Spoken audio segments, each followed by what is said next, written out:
Sometimes they say your best attribute can be your worst snare. Yeah. And I think that, in business, I always thought like you have to go out, you have to have a degree, you have to go to college, you have to get a master's in business.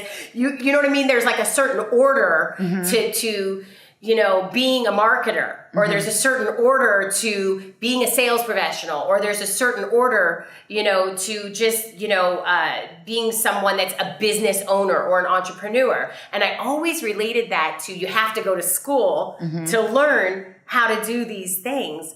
But what I realized is that falling into business, because I don't really think that my strength is administrative. I think that it's more people-oriented instead of more task-oriented.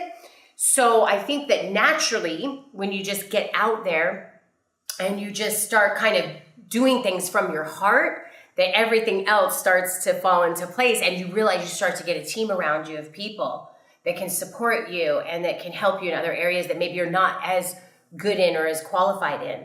And many people always ask me, I'm sure you made it this far because you have a college degree, but I never got a college degree.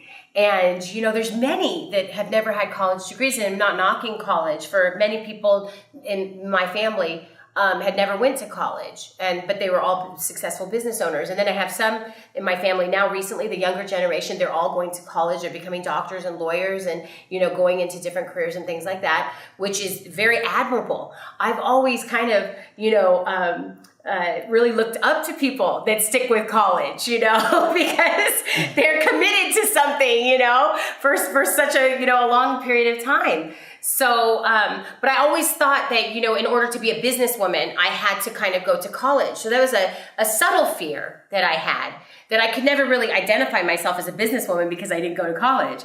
But then once I realized that, oh my gosh, I actually built a business sort of by accident, like you're saying, just through emotional reasoning and just through getting out there and just talking to people and just loving on people and, seeing a need and then just fulfilling it. So it just really became that simple,